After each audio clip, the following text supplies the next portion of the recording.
नमस्कार दोस्तों, मैं आज आपसे बात करूंगा चाइनीज़ लोन ऐप्स के बारे में।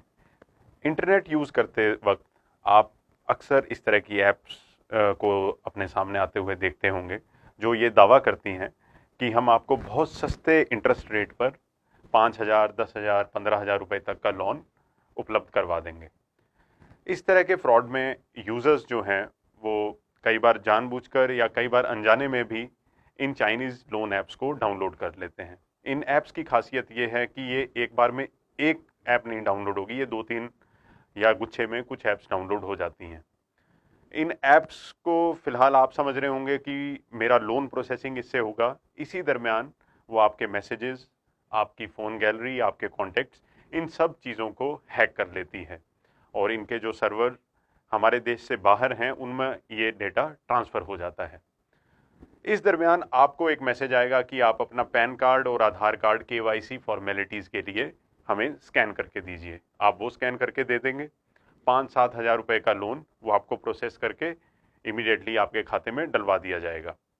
लेकिन कुछ समय बीतने के बाद, हफ्ता 10 दिन के बाद, आपको वही कंपनी की तरफ से अप्रोच किया जाएगा ऑनलाइन कि आप का इंटरेस्ट इतना हो गया, आपके यूज़र चार्जेस इतने हो गए। अगर आपने 5,000 का लोन लिया है तो मे बी वो आपका लोन 10,000 का भी बना के एक हफ्ते बाद आपसे बोलें कि अब आप 10,000 रुपये जमा करवाइए।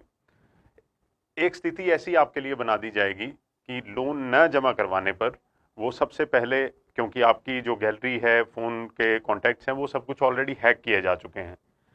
ऐसे मसले में ये फ्रॉड कंपनियां क्या करेंगी, वो आपकी मॉर्फ्ड इमेजेस, आपके बारे में आपत्तिजनक फ़ोटोज़ या आपके फ़ोन से आपकी कुछ प्राइवेट डिटेल्स जो हैं वो जो इन्होंने हैक की हैं, वो आपके कॉन्टैक्ट्स को भेजने की धमकी आपको देने लगेंगे।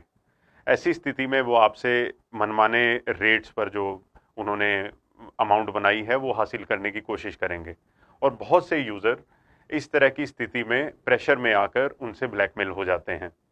एक ब्लैकमेलिंग जो है वो आपकी डायरेक्ट की जाएगी। उसके बाद दूसरा तरीका इनका ये है कि जब आप मान लीजिए 10,000 नहीं दे पा रहे हैं, आपने किसी भी तरह उनके प्रेशर में आके 8,000 रुपया जमा करवाया, 2,000 अभी भी उनके हिसाब से आपके प्रति उनका आउटस्टैंडिंग है।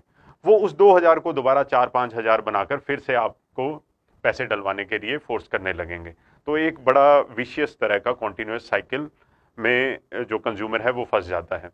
तो इस तरह के चाइनीज़ जो लोन ऐप्स हैं उसके फ्रॉड से बचने के लिए सबसे ज़रूरी चीज़ ये है कि आप इंटरनेट यूज़ करते समय किसी भी ऐसी ऐप को डाउनलोड ना करें जिसकी आपको ज़रूरत नहीं है, फर्स्ट।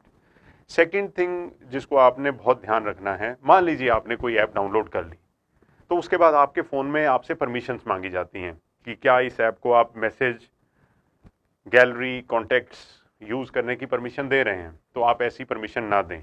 और तीसरी चीज़, गलती से आपने ये ऐप डाउनलोड कर ली, बट बाय द टाइम आप रियलाइज़ करते हैं कि नहीं नहीं मुझसे गलत ऐप डाउनलोड हो गई है, आप उस ऐप को अपनी सेटिंग्स में जाकर इमिडिएटली अनइंस्टॉल करें। इस तरह के फ्रॉड से बचने का बेस्ट तरीका है जानकारी। हमारी कोशिश ये है कि आपको इस तरह की जानकारी देकर इस तरह की जो लोन ऐप्स हैं उनको डाउनलोड करने से बचाया जाए। और इन केस आपके साथ अगर ऐसा फ्रॉड हो जाता है तो आप प्रेशर में आकर, दबाव में आकर कुछ भी अपने अपने लिए या अपने परिवार के लिए प्रॉब्लम क्रिएट करने की बजाय पुलिस को कांटेक्ट करें। 1930 जो साइबर हेल्पलाइन है उस पर अपनी समस्या नोट करवाएं। Thank you.